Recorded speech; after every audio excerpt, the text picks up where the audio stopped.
மயிலாடுதுறை மாவட்டம் சீர்காழி நகரம் முழுவதும் தற்போது ஒட்டப்பட்டுள்ள ஒரு அரசியல் வாழ்த்து போஸ்டர் பொதுமக்களின் கவனத்தை ஈர்த்து பெரும் பரபரப்பை கிளப்பியுள்ளது.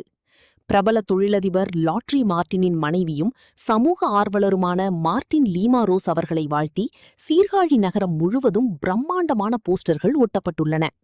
தமிழின் பெருமையை பாடும் கவிதை வரிகளுடன் தொடங்கும் அந்த போஸ்டரில் மார்ட்டின் லீமா ரோஸ் அவர்களை புகழ்ந்து தள்ளியுள்ளனர்.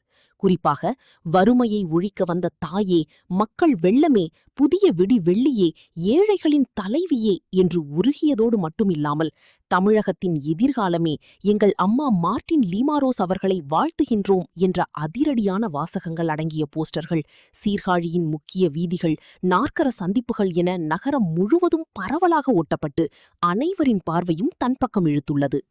சீர்காழியின் முக்கிய வீதிகள், மருத்துவமனை சாலை, பழைய பேருந்து நிலையம், புதிய பேருந்து நிலையம், மணிகுண்டு உள்ளிட்ட பகுதிகளில் என நகரம் முழுவதும் பரவலாக ஒட்டப்பட்டுள்ள இந்த போஸ்டர்கள் அவ்வழியே செல்லும் அனைவரின் பார்வையையும் தன்பக்கம் இழுத்துள்ளது.